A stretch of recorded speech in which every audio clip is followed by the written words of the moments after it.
जिनको अभी दीक्षा लिए हुए सिर्फ 2 मंथ्स ही हुए हैं इन्हें लगभग। तो 29 जून को मुंबई में इनकी दीक्षा हुई है और अभी इनका फर्स्ट विज़िट है ये, और हमारा सेकंड विज़िट है ऐसे यूएस में, और बाकी दूसरी जगह पर्यूषण में हमारा विज़िट रहता है। और वैसे जितने भी समणी जी हैं, तो आज I am working as a samani niyojika, मैं वर्क कर रही हूँ। और हमने अपना बैचलर्स मास्टर्स लाडू में जैन विश्व भारती इंस्टीट्यूट है वहाँ से किया है, और जो रिसर्च वर्क पीएचडी है वो भी वहीं से की है। और पीएचडी हमने की है प्रेक्षा मेडिटेशन एंड फॉरगिवनेस, ये हमारा फॉरगिवनेस इस विषय पे हमने पीएचडी की है। और इस बार हालांकि हमारा पर्यूषण तो बे एरिया में था, पर बहुत ज़्यादा फोर्स था रजनी जी का, राजीव जी का कि इतना पास आए हुए हैं। हालांकि पर्यूषण में समनी जी को हमें भेजना था, बट उनका वीज़ा रिजेक्ट हो गया, तो इस वजह से नहीं हो पाया। तो फिर हमने सोचा चलो पर्यूषण में यहाँ आई है तो एटलीस्ट एक बार लोगों से मिलके हो जाए, मिलना हो जाए उनसे। तो इनका बहुत ज़्यादा लोगों में अच्छी ऐसी लाइक क्यूरियोसिटी है जानने की, समझने की, और वो भी अपनी लाइफ में कुछ अच्छा करना चाहते हैं, जैनिज़्म को समझना चाहते हैं, जैनिज़्म को अपनी लाइफ में इम्प्लीमेंट करना चाहते हैं। तो बहुत अच्छी बात है। तो मैं सोचती हूँ अपन अपना सेशन स्टार्ट करते हैं। आराध्य देव के श्री चरणों में शत वंदन। मेरे जीवन नैया की कर्णधार परम पूज्य गुरुदेव के श्री चरणों में शत वंदन। वंदनीय नियोजिका जी,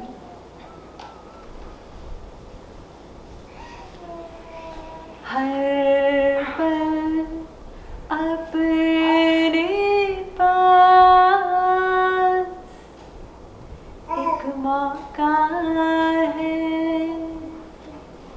हर पल अपने पास एक मौका है, खोते हैं उसको तो धोखा है, कितना कुछ करने का ये अवसर आया है, ये जानते हैं हम कि एक दिन मरना है, फिर क्यों नहीं करते वो जो हमको करना है, किस सोच में है हम, किसने हमें रोका है, हर पल अपने पास एक मौका है। ये स्वार्थ भरी दुनिया हमको लुभाती है और सार की बात। उन्होंने पूरे देवलोक में एक यज्ञ का आयोजन किया, और उन्होंने सभी जितने भी देवता थे उन सभी को इनवाइट किया, और सबके लिए एकदम प्रॉपर सीटिंग अरेंजमेंट था कि कोई भी ऐसा नहीं मन से कहाँ पे भी आके बैठ जाए। सबके लिए कौन से देवता कहाँ बैठेंगे, अग्नि देवता, वायु देवता, सबके लिए प्रॉपर अरेंजमेंट वहाँ पर किया उन्होंने। तो सभी देवता आ गए, उन्होंने प्रोग्राम ऑर्गेनाइज किया था। वो सबसे लेट उन्होंने एंट्री की प्रजापति दक्ष ने। तो जैसे ही प्रजापति दक्ष एंटर हुए तो सभी देवता उनको रिस्पेक्ट देने के लिए सभी देवता खड़े हुए। सभी खड़े हुए, पर उन सभी देवताओं में से 2 देवता थे जो खड़े नहीं हुए। एक थे ब्रह्मा जी और एक थे शिव जी। वो दोनों खड़े नहीं हुए। ब्रह्मा जी खड़े नहीं हुए, इस बात का प्रजापति दक्ष को बिल्कुल भी बुरा नहीं लगा, बिकॉज ब्रह्मा जी तो सभी चीज़ के क्रिएटर माने जाते हैं। उन्होंने सभी को बनाया है अकॉर्डिंग टू हिंदू ट्रेडिशन, उन्होंने सभी को बनाया है। तो वो नहीं खड़े हुए तो उनको कुछ भी मन में नहीं आया। पर जब शिव जी खड़े नहीं हुए तो प्रजापति दक्ष को बड़ा मन में आया, बिकॉज शिव जी तो उनके दामाद थे। तो प्रजापति दक्ष को लगा कि देखो सारे देवता मुझे रिस्पेक्ट देने के लिए खड़े हुए, बट शिव जी को देखिए, ये मेरे सन इन लॉ है, फिर भी खड़े नहीं हुए हैं। तो पूरे प्रोग्राम में, पूरे यज्ञ के दौरान उनके मन में बहुत सारे थॉट्स अप एंड डाउन चलता रहा।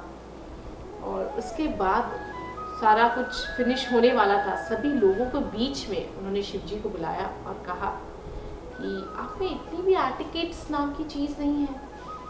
जब देखिए, अगर मैं एंट्री कर रहा हूँ, सभी देवता अगर रिस्पेक्ट देने के लिए यहाँ पर खड़े हो रहे हैं, तो आप खड़े नहीं हो सकते थे। और यहाँ तक उन्होंने कहा कि मेरे मन में कोई सम्मान की चाह नहीं है, बट आपके अंदर बेसिक एटिकेट्स होने चाहिए थे कि आपको खड़ा होना चाहिए।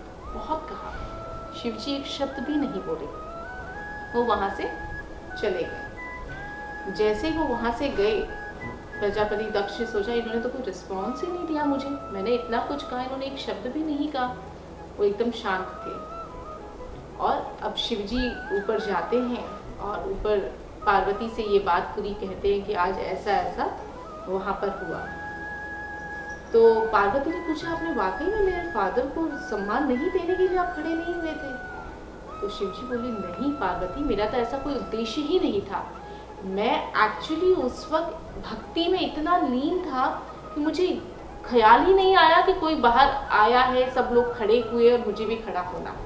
मेरा मन में एक आंशिक, एक बार के लिए मन में नहीं आया था, मुझे पता ही नहीं था कि वो आए, कि मैं उनको सम्मान मुझे नहीं देना है इसलिए मैं न खड़ा हूँ, ऐसा कोई मेरा भाव ही नहीं था। तब पार्वती को लगा कि देखिए दोनों व्यूज में कितना डिफरेंस है। शिवजी के मन में एक बार भी ये नहीं था कि मुझे उनको सम्मान नहीं देना है, ऐसा मेरा कोई भाव ही नहीं था। पर वहां पर प्रजापति दक्ष के अंदर वो चाह थी कि मुझे वो सम्मान मिले, और वो सम्मान नहीं मिला तो वो दुखी हो गए। ये तो बहुत एक छोटी सी बात है। यहाँ पर हम एक बात के लिए समझ भी ले कि डिफरेंस ऑफ नीड्स, दोनों की नीड्स अलग अलग थी।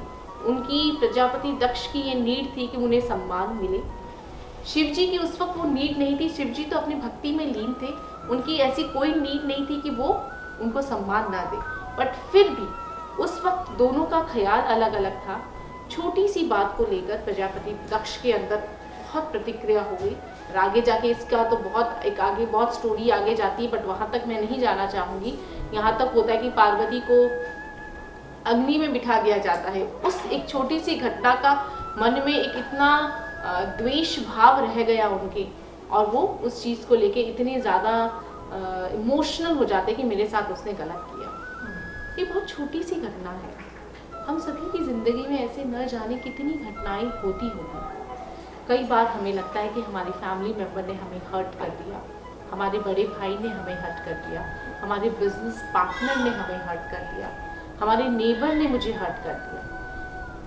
हम सिर्फ जो हो रहा है सिर्फ उसे देखते हैं, जो हमारे सामने जो चीज़ें घटना घटित हो रही हैं हम सिर्फ उसे देखते हैं। हम ये नहीं देख पा रहे कि वो ऐसा क्यों हो रहा है, हम क्या हो रहा है ये देख पाते हैं, वो क्यों हो रहा है इस क्वेश्चन का आंसर ढूंढने नहीं जाते हैं। और तभी जीवन में मिसअंडरस्टैंडिंग्स होती हैं। व्यक्ति वो छोटे से हर्ट को लेके अंदर में इतने लंबे समय तक रख लेता है कि वो उस चीज़ को भूल नहीं पाता है। हम लाडू में जब रहते हैं तो वहाँ पे हम एवरी मंथ प्रेक्षा मेडिटेशन कैंप लगाते हैं, तो लोगों से बहुत बार मिलने का काम पड़ता है। वहाँ पे काउंसलिंग सेशन भी रखा जाता है, तो लोगों से बहुत बार उनकी प्रॉब्लम सुनने को मिलती है। कई बार तो मुझे लोगों की प्रॉब्लम सुनती हूँ तो मुझे ऐसा फील होता है कि देखो दुनिया में वेराइटीज ऑफ प्रॉब्लम है, मतलब ऐसी ऐसी प्रॉब्लम है जिसकी तो हम कल्पना भी नहीं कर सकते। इतनी प्रॉब्लम्स, वो भी वेराइटीज ऑफ प्रॉब्लम हर व्यक्ति की ज़िंदगी में कुछ ना कुछ ज़रूर है। यहाँ पे आप लोग जितने लोग बैठे हैं, कोई ऐसा है जो कह सकता है कि उनकी लाइफ में कोई प्रॉब्लम नहीं है? तो आजकल तो खासकर फुल ऑफ प्रॉब्लम्स। नहीं, लाइफ के कोई भी स्टेज में, चाहे आप बच्चे रहे हो। अभी हम लोग इधर बे एरिया में थे तो हमारा प्रोग्राम चल रहा था, तो मैंने एक ऐसे ही सिंपल सा क्वेश्चन किया। सभी लोग बैठे थे, बच्चे भी बैठे थे उसमें। मैंने पूछा कि यहाँ पे कौन है जिसको सबसे ज़्यादा स्ट्रेस है? तो पता है किसने सबसे पहले हाथ खड़ा किया? बच्चे। 6 year old मतलब उसके फादर ने बहुत लेट, उस छोटी सी बच्ची ने कि समझिए सबसे ज़्यादा स्ट्रेस मुझे है। She was so honest. मैंने पूछा आपको स्ट्रेस किस चीज़ का?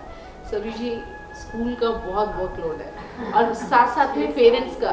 मतलब आप देखिए बच्चे छोटी सी, उनके लेवल पे भी उनको हमको देख के हंसना आ रहा है, बट उनके लिए वाकई में वो बहुत स्ट्रेस है।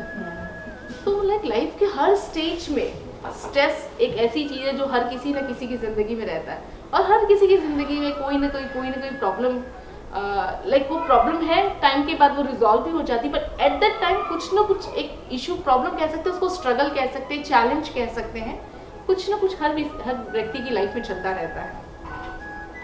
हम लोग कुछ साल पहले पोल्यूशन के लिए हम लोग लंदन गए थे, तो वहाँ पर एक फैमिली है जो काफ़ी कनेक्टेड है जैनिज़्म से, और बहुत मतलब उनकी डीप डिज़ायर है कि वो जैनिज़्म को बहुत अच्छे से समझे अपनी लाइफ में, उसे बच्चों में वो उन्हें समझाएं, वो खुद फॉलो कर सके, बच्चों को फॉलो करवा सके। तो हम लोग वहाँ पे टेंपल में प्रोग्राम था, टेंपल में प्रोग्राम करके उनके घर पे हम लोग नाइट स्टे के लिए जा रहे थे। तो जो वाइफ थी वो हमें लेकर जा रही थी, तो रास्ते के दौरान हमारी उनसे बातचीत थी, तो उन्होंने कहा Sami ji I am very happy in my life, but मेरी लाइफ में एक ही प्रॉब्लम है जिसका सोल्यूशन मुझे मिल नहीं पा रहा कि मैं क्या करूँ। एवरीथिंग इज़ वेरी परफेक्ट, मतलब मैं कहीं से भी अगर कमी ढूंढने जाऊँ ना अपनी ज़िंदगी में तो मुझे कमी नहीं मिलेगी।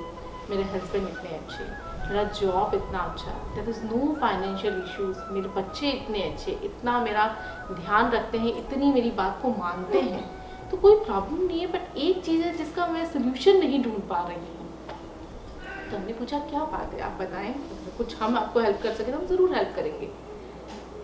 तो उन्होंने कहा कि समी जी मेरे हस्बैंड बहुत अच्छे हैं, बट वो बहुत इनसिक्योर है मुझे लेकर, और वो इनसिक्योरिटी का लेवल डे बाय डे बढ़ता जा रहा है, और जिसकी वजह से मैं एकदम पीस में नहीं रह पाती हूँ। आई नो मेरे हस्बैंड को कोई बुरी आदत नहीं है, सब चीज़ उनका बहुत अच्छा है, पर पता नहीं उनके अंदर ये इनसिक्योरिटी की फीलिंग क्यों डे बाय डे डेवलप होती जा रही है और बढ़ती जा रही है। मैंने कहा अगर आप थोड़ा और डिटेलली आगे आ सकते हैं। इतनी जगह सब आ गया, इधर तुम लोग इधर आगे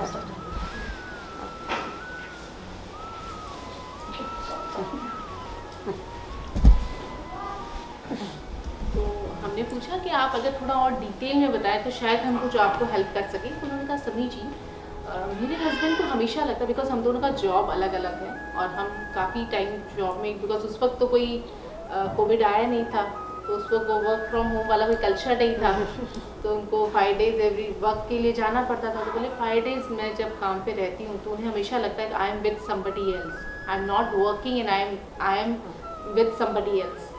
तो मैं उनको हर बार वीडियो कॉल करके हर तरह से उन्हें कन्विंस करने की कोशिश करती हूँ, पर पता नहीं उनको वो चीज़, मतलब वो ट्रस्ट नहीं कर पाते मुझे, और बार बार फिर हम आते घर पे मिलते तब हमारे फाइट्स होती हैं। तो मैं इसका क्या करूँ, मैं उनके दिमाग से इनसिक्योरिटी कैसे मिटाऊँ? आप इसका मुझे कुछ सजेशन दीजिए। आप अगर कुछ होते तो क्या सजेस्ट करते हैं?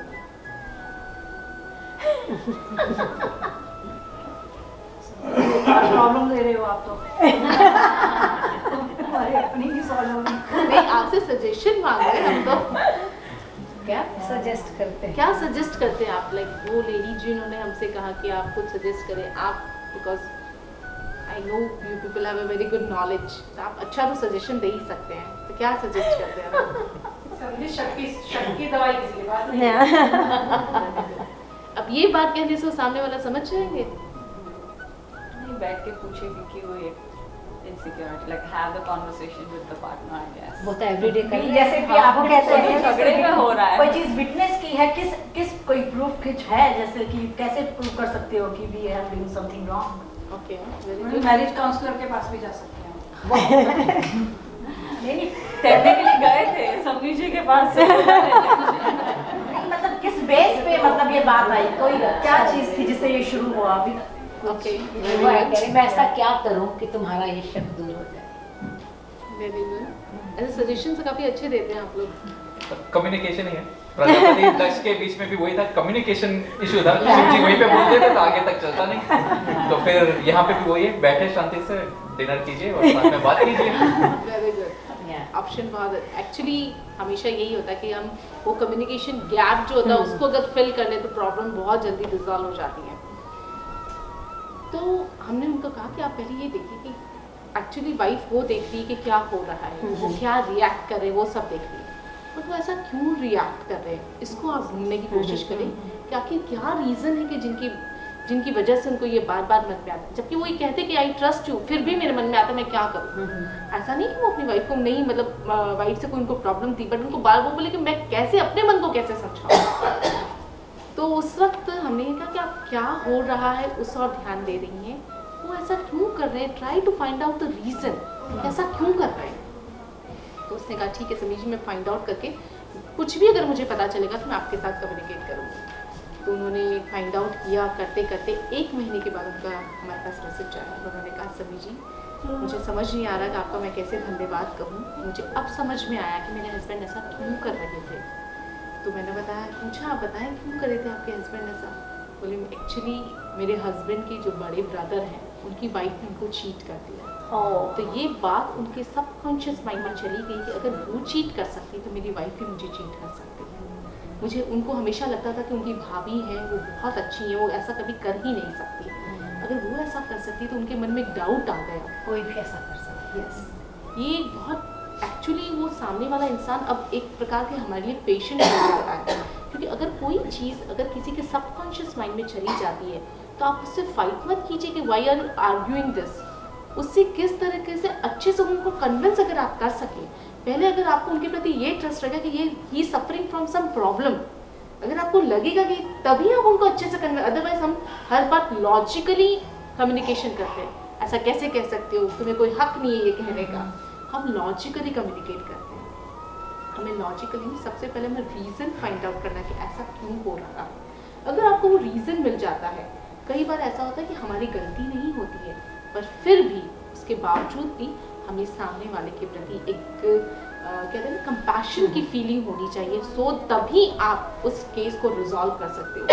क्योंकि life is not like a maths जहाँ पे इक्वल कैलकुलेशंस है, मैथमेटिक्स प्रॉपर हो, ऐसा नहीं है कि उसने 1:1 नहीं होता कि उन्होंने ऐसा किया तो मैं भी ऐसा कहूँगी, उन्होंने गलत बोला तो मैं भी गलत कहूँगी। लाइफ में, रिलेशनशिप में कभी ऐसा नहीं होता।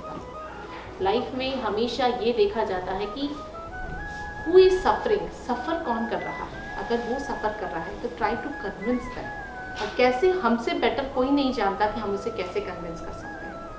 और इसके लिए 1000 रास्ते खुल सकते हैं कि आप सामने वालों को कैसे कन्विंस करो कि I am not wrong. But अगर हम लॉजिकली सोचते हैं तो हम कभी भी उन्हें कन्विंस नहीं कर सकते। This is a difference between a non living thing and living thing. हम लिविंग बीइंग का एक सबसे स्पेशल जो क्वालिटी है जिसको हम कहते हैं, क्योंकि जब हम बात करते हैं आत्मा के नेचर की बात करते हैं तो कहा जाता है कि करुणा आत्मा का स्वभाव है, वो कहीं बाहर का स्वभाव नहीं, हमारा खुद का स्वभाव है कि हमारे अंदर किसी, करुणा का मतलब क्या होता है कि सामने वाला अगर सब कुछ ठीक है उस पर करुणा नहीं की जाती, वो कोई ना कोई चीज़ से सफ़र कर रहा होता है तब उन पर करुणा आती है। तो ये हमारा नेचर है कि हम सामने वाले पे करुणा करें और उस चीज़ को, सामने वाले की चीज़ों को, प्रॉब्लम को समझ के उसे कन्विंस करने की कोशिश करें। ये तो बहुत छोटी सी चीज़ थी, ऐसी बहुत सारी सिचुएशंस हमारी लाइफ में आती हैं जहाँ पे कहीं ना कहीं कम्युनिकेशन गैप की वजह से दूरियां बढ़ जाती हैं और वो रिश्तों को स्पॉइल कर देती हैं। इसीलिए हमारे जैन धर्म में जब क्षमा का हम कॉन्सेप्ट पढ़ते हैं, फॉरगिवनेस का कॉन्सेप्ट पढ़ते हैं, तो क्यों यूनिक कहा जाता है। जब हमने ये फॉरगिवनेस का कॉन्सेप्ट पढ़ना स्टार्ट किया तो हमने सभी रिलीजन को पढ़ा, Christianity, Judaism, Islam, Sikhism, Buddhism, Hinduism, Jainism, सबको हमने एक न्यूट्रल दृष्टि से पढ़ा। Because at that time we were not, as a Jain I was not studying, as a student I was studying कि किस रिलीजन में फॉरगिवनेस को कैसे एक्सप्लेन किया गया है। तो जब पढ़ा मैंने तब मुझे लगा, पहले मुझे ऐसा लगता था कि इसे जैनिज़्म का यूनिक कॉन्सेप्ट है या जैनिज़्म में इसी के बारे में बात की गई है, बट ऐसा नहीं है। एवरी रिलीजन में इसके बारे में बात की गई है। मुझे पढ़ के तो तब आश्चर्य हुआ जब मुझे ये पता चला कि ईस्टर्न रिलीजन में जैसे हम लोग मैत्री दिवस मनाते हैं, क्षमा का एक इंडिपेंडेंट डे सेलिब्रेट करते हैं, वैसे ही वहाँ पर योम किपुर डे के नाम से वो सेलिब्रेट किया जाता है और लोग उसे एज सच पूरा फेस्टिवल की तरह सेलिब्रेट करते हैं। और उसमें उनका कॉन्सेप्ट थोड़ा अलग है। उनका ऐसा कहना है कि अगर आपने किसी को क्षमा नहीं किया तो गॉड आपको क्षमा नहीं करेगा। अगर आपको हेवन में जाना है तो आपको अपने आसपास के जितने लोग हैं उनको क्षमा करना होगा। अगर आप नहीं करेंगे तो गॉड आपको नहीं करेगा। That is a different interpretation of forgiveness, but there is a concept of forgiveness और स्पेशली उन्होंने इसके लिए डे सेलिब्रेट किया है। मैं यहाँ पे ये कहना चाहती हूँ कि वैसे सभी रिलीजन में इसके बारे में बात हुई है, बट फिर भी जैनिज्म का ये कॉन्सेप्ट है वो काफ़ी यूनिक कॉन्सेप्ट है। क्यों यूनिक है? क्योंकि यहाँ पर किन जीवों को क्षमा करने के लिए कहा गया है? सभी जीवों को। They are not talking about only human beings. They are not talking about only human beings. They are talking about 1 sense being, 2 sense being, 3 sense being, 4 sense being, 5 sense being. एक इंद्रिय से लेके पंचेंद्रिय तक। और ये नहीं कि केवल जो इस लोक में रह रहे हैं, तीनों लोक में जो जीव रहने वाले हैं, पूरे एक इंद्र से लेके पंचेंद्रिय तक के जीव, उन सभी जीवों के प्रति क्षमा करते हैं। हमारा जो ये जीवन है, दैट इज इमॉर्टल। जो हमारी सोल है वो इमॉर्टल है, but every time we are changing the clothes. हम गति बदल रहे हैं। आज ह्यूमन बीइंग है, कल तिर्यंश होंगे, फिर देवलोक में होंगे, फिर नरक में होंगे, फिर कहीं ना कहीं हम घूम रहे होते हैं। और हर गति में हमारी हर जीवों के साथ जो हमारे आसपास रहते हैं, कहीं ना कहीं कोई राग और द्वेष की वजह से उनके साथ हमारे संबंध जो होते हैं वो खराब होते हैं, और उनका जो एक संस्कार है वो हमारे ब्रेन में रहता है और वो हमारे साथ चलता रहता है। किसी ने हमसे बहुत अच्छा क्वेश्चन किया कि समी जी, अभी हम लोग कहाँ पे एरिया में थे, हम जिस फैमिली में हम घर पे रुके थे, उन्होंने क्वेश्चन किया कि समी जी, मैं अभी तक इस क्वेश्चन का आंसर नहीं ढूंढ पा रहा हूँ कि why there is a so differences. मैं और मेरी जो वाइफ है, हम लोग दोनों ही, जो हस्बैंड है वो सिस्को कंपनी में काम करते हैं और जो वाइफ है गूगल कंपनी में काम करती है। बोले हम दोनों बहुत मेहनत करते हैं। मेरी वाइफ शायद मुझसे बहुत कम मेहनत करती है, बट फिर भी उसे हमेशा अच्छी अपॉर्चुनिटी मिलती है, उसे प्रमोशन हमेशा मुझसे जल्दी मिलता है। और मैं कितना भी हार्ड वर्क करूँ, लोग मेरे काम को समझ नहीं पाते हैं, they people don't appreciate my work. So why there is a difference? ऐसा क्यों है? आप बता सकते हैं ऐसा डिफरेंस क्यों है? तो अपने कर्मों का जो, जैसे कईयों को बिना एफर्ट्स के मिल जाता है और कईयों को, वही आपने जो एग्जांपल दिया, पिछले जन्म का, हाँ, पिछले जन्म में अंतराय अच्छे होंगे तो उनको उसका रिवार्ड मिल रहा है, और दूसरे के कर्म इतने अच्छे नहीं होंगे। कौन सा कर्म? कर्म की तो बात कर रहे हैं, कौन सा कर्म? नाम यस, नाम नहीं, ये नाम बहुत कर्म। कई लोग होते हैं ना, यस, अंतराय कर्म भी हो सकता है। ये जो कई लोग होते हैं ना, कि हम लोग, कई लोगों के मन में ये आता है कि हम इतने सालों से सब कुछ करते जा रहे हैं, फिर भी हमें कुछ नहीं मिल रहा तो हम छोड़ देते हैं। और स्पेशली धर्म को छोड़ना बहुत आसान होता है लोगों के लिए, एक एक्सक्यूज़ मिल जाता है कि भाई ये कुछ मिल नहीं रहा है, छोड़ दे, इससे कुछ हमें मिल नहीं रहा है। तो हम केवल वर्तमान देख रहे होते हैं, वर्तमान को देख के हम ये डिसाइड कर लेते हैं कि ऐसा कुछ नहीं होता, but we are not able to see the our past baggage. हम एक बहुत अच्छा अपना बैगेज लेके चल रहे हैं, उस बैगेज के आधार पर एवरी बर्थ में हमें कुछ रिवॉर्ड भी मिल रहे हैं, कुछ पनिशमेंट्स भी मिल रहे हैं। तो इसीलिए किसी ने हमसे पूछा कि हमारे से जब ये डिफरेंस है, हमने कहा कि भैया आपको वर्तमान से ही सब कुछ नहीं मिल रहा है, हमने बहुत कुछ किया है। तो एटलीस्ट वो जब सिचुएशन आपके साथ आ रही है कि ठीक है, आपने वर्तमान में अगर आपके साथ ऐसा हो रहा है तो उसको आप एक्सेप्ट करें। जब तक आप उसे एक्सेप्ट नहीं करेंगे, आप हमेशा उसके साथ स्ट्रगल करते रहेंगे कि ऐसा मेरे साथ क्यों हो रहा है, ऐसा मेरे साथ क्यों हो रहा है। जो हो रहा है, अगर उसको आप बहुत समता से अगर उसे एक्सेप्ट कर लेते हैं, तब तो आपने जो बैगेज आप जो लेकर आ रहे थे, उसका वो बैगेज आपने उसी वक्त खाली कर दिया है। बट अगर आप एक्सेप्ट नहीं करते और स्ट्रगल करते जा रहे हैं, तो आप एवरीडे और नया बैगेज कलेक्ट करते जा रहे हैं। तो लाइफ में जितनी भी अप्स एंड डाउन्स अगर हमारी करंट लाइफ में आ रही हैं, ट्राई टू एक्सेप्ट इट कि ये हमारा पिछले जन्म का कोई ना कोई बैगेज है जो इस जन्म में आ रहा है। अब बैगेज को अगर हम इसको बहुत इजीली समता से उसे एक्सेप्ट कर लेते हैं, तब तो ये बैगेज इसी जन्म में खाली हो जाएगा। अगर हम एक्सेप्ट नहीं करते तो वो और कलेक्ट होगा, नेक्स्ट बर्थ तक वो चलता रहेगा। तो अब ये देख लीजिए कि हमें अपना बैगेज खाली करना है कि नहीं करना है। करना है, कैसे तो बैठे हैं इसीलिए बैठे। हम सब अपना बैगेज खाली करना चाहते हैं, और करने का तरीका अगर हमें आ गया तो हम बहुत जल्दी अपना बैगेज खाली कर सकते हैं। यू नो द शॉर्टकट्स, कैसे हम अपना बैगेज जल्दी खाली कर सकते हैं? ओके, एक्सेप्ट तो है, और जो आपने फॉरगिवनेस का किसी का स्मार्ट है, सोचे कहीं ना कहीं से कनेक्शन होगा। बस अपना काम सही से करते जाइए, हाँ। बैगेज के बारे में मत सोचिए। This is the perfect answer. Usually हम हमेशा फ्यूचर और पास्ट में जीना चाहते हैं, कि मेरा फ्यूचर अच्छा हो, मेरा मोक्ष मिले, मुझे ये मिले, या फिर हम पास्ट की मेमोरीज, उसने मेरे साथ ऐसा किया, उसने मेरे साथ, उसमें जीते हैं। सबसे ईजीएस्ट वे बताया गया कि लिव इन प्रेजेंट। आप अगर प्रेजेंट में जी रहे हैं, यू आर नॉट बॉदरिंग कि फ्यूचर में मेरे साथ वैसा हो जाएगा, वैसा हो जाएगा, नो। और पास में किसी ने ऐसा किया, उसको लेके जी रहे कि उन्होंने मेरे साथ ऐसा किया था इसलिए मैं इसके साथ अच्छा नहीं करूँगी या ऐसा नहीं करूँगी, नो। अगर हम अपना पिछला जो भी हम लेकर आए हैं, अगर हम प्रेजेंट को, करंट जो हमारा मूवमेंट चल रहा है, उससे अगर हम अच्छे से जीते हैं, तो आप समझ लीजिए आप अपना सारा बैगेज यही खाली करके जा रहे हैं। भगवान महावीर से गौतम स्वामी ने पूछा कि भगवान, मैं ऐसा क्या करूं कि मुझे जल्दी मोक्ष मिल जाए, मैं ऐसा क्या करूं कि मुझे जल्दी मोक्ष मिल जाए। तो भगवान ने कहा कि बहुत सिंपल सा रास्ता है, इंद्रिय निग्रह। इस रास्ते पे तुम चलो तो तुम्हें बहुत जल्दी मोक्ष मिलेगा, तुम्हें कुछ भी करने की जरूरत नहीं है, सिर्फ ये शॉर्टकट बताया गया है, इंद्रिय निग्रह। इसका अगर प्रयोग तुम करोगे तो तुम्हें मोक्ष जल्दी मिलेगा। अब बात आती है इंद्रिय निग्रह किसे कहते हैं। इंद्रिय तो जानते हैं, इंद्रिय में सेंस ऑर्गन कितने हैं हमारे? 5। सबके पाँच ही है? हमारे पास तो 5 है, कईयों के पास 4 है, लेकिन हमारे पास 5 है। अब हम सभी के पास 5 है। और ऐसे मन को अगर गिने तो 6 सेंस ऑर्गन है, बट अगर सेंस ऑर्गन हम इंद्रिय की बात करें तो 5 सेंसेस हमारे पास है। तो इंद्रिय तो हो गया, अब निग्रह करना है इसका। निग्रह का मतलब क्या होता है? डिस्कनेक्ट। ग्रह मीन्स ग्रहण करना, नी मीन्स नहीं ग्रहण करना।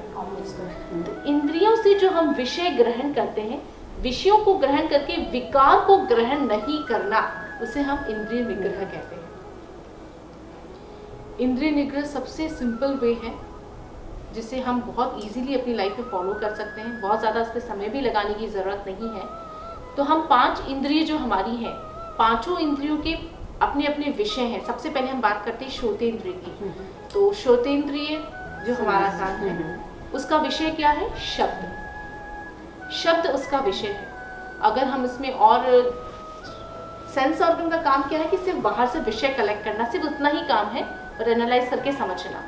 हम क्या करते हैं कि उसमें कुछ एडिशन अपना डाल देते हैं, और वो एडिशन क्या होता है? वो एडिशन हम आपको बताते हैं, दैट इज कॉल्ड विकार। हम विषय तो ग्रहण कर लेते हैं, बट हम विकार उसमें अपनी ओर से ऐड कर लेते हैं। कैसे करते हैं उसे हम एग्जाम्पल से समझ सकते हैं कि जैसे शब्द, श्रोतेंद्र का काम क्या है? सुनना। तो शब्द उसका सब्जेक्ट एरिया है। अब शब्द की 3 वैरायटी कही गई है, सचित, अचित और मिश्र। सचित मीन्स जो जीव के द्वारा बोला गया शब्द। अचित मीन्स जो, फॉर एग्जाम्पल जैसे टेबल, अगर आपने मूव, टेबल गिर गई तो जो आवाज हुई, बादल का गरजना, वो भी अचित की आवाज है। और मिश्र मीन्स जैसे मैं नॉन लिविंग कोई प्रोडक्ट को हिला रही हूँ, टेबल को हिला रही हूँ, तो जो आवाज हो रही है उसको कहते हैं मिश्र।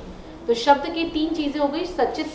सचित मीन्स जीव के द्वारा किया गया शब्द, अचित मीन्स अजीव के द्वारा किया गया शब्द, और मिश्र मीन्स दोनों की कॉम्बिनेशन से हुआ वो शब्द। अब उसमें भी आगे इसके टाइप्स बनते हैं, शुभ और अशुभ। जीव के द्वारा जो मेरे द्वारा शब्द किया गया वो शुभ भी हो सकता है, अशुभ भी हो सकता है। मैं अगर बहुत, जैसे समी जी ने भी बहुत अच्छा गीत गाया, तो उनका शुभ सचित शब्द था। और मान लीजिए कोई गलत शब्दों का प्रयोग करने लग जाए, कोई ऐसे बुरे हर्टिंग वर्ड्स बोलने लग जाए, तो वो अशुभ हो गया। सचित तो है पर वो अशुभ है। वैसे ही अचित के भी शुभ हो सकते हैं, जैसे कोई बहुत अच्छा म्यूजिक बज रहा है तो वो आपका शुभ हो गया, बट कोई अच्छा म्यूजिक नहीं है तो वो अचित अशुभ हो गया। मिश्र मीन्स कॉम्बिनेशन। अब उस शुभ और अशुभ में भी हमारा राग और द्वेष होता है। जैसे किसी ने अच्छा, इन्होंने गीत गाया, अब उस गीत के प्रति अगर हमारा राग होता है, वाव, अब कई बार लोग म्यूजिक सुनते हैं वाव, और वो बार बार उनको एडिक्शन हो जाता है उसको सुनने का, तो शुभ के प्रति राग भी हो सकता है। कई बार हमारा उसके प्रति वो व्यक्ति हमें पसंद नहीं, तो उसकी कितनी अच्छी आवाज हमें अच्छी नहीं लगेगी, तो वो उसके प्रति हमें द्वेष भाव होने लगता है। तो सचित का भी शुभ अशुभ, शुभ अशुभ का भी राग और द्वेष, इस प्रकार के टोटल करके श्रोतेंद्र के विषय तो है एक शब्द, बट उसके विकार बनते हैं 12 विकार। कि सचित के प्रति का राग आए तो विकार, अचित के प्रति राग आए तो विकार, सचित के प्रति द्वेष आए तो विकार, अचित के प्रति द्वेष आए तो विकार। ऐसे करके टोटल जब कॉम्बिनेशन हम निकालते हैं तो 12 विकार बनते हैं। अब हम जब जैसे ही राग और द्वेष में जब उलझ जाते हैं, वहाँ पे हम गलती करते हैं और वहाँ पे हमारा बंधन बैगेज स्टार्ट हो जाता है।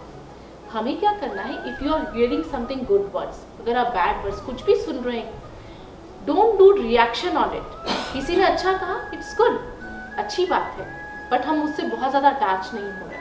किसी ने बुरा कहा तो भी हम बहुत बुरा नहीं फील कर रहे, बिकॉज हम न्यूट्रल है, हम समता पे हैं। तो हमारा काम है टू लिव इन प्रेजेंट। आप प्रेजेंट में रह के वो जो भी आपके साथ हो रहा है, चाहे अच्छा हो रहा है, कोई अच्छा शब्द का प्रयोग कर रहा है या कोई बुरे शब्द का प्रयोग कर रहा है, हमें न्यूट्रल रह के उसे सहन करना है। सहन इन द सेंस हमें उसे एक्सेप्ट करना है न्यूट्रल रह के। अगर हम बहुत इजीली न्यूट्रल रह के उसे एक्सेप्ट कर लेते हैं तो वो आपका हो जाता है श्रोतेंद्रिय निग्रह। इट्स सिंपल, कोई बहुत बड़ा एफर्ट लगे, कोई हमें बड़ी बड़ी तपस्या करने की जरूरत नहीं है कि आपको मांस का मन करना पड़ेगा तो कुछ ऐसा होगा। सिंपल, किसी ने कुछ कहा, हैप्पीली उसे एक्सेप्ट कर लीजिए, देन आपका श्रोतेंद्रिय निग्रह होगा। कई बार लोग कहते हैं कि हमें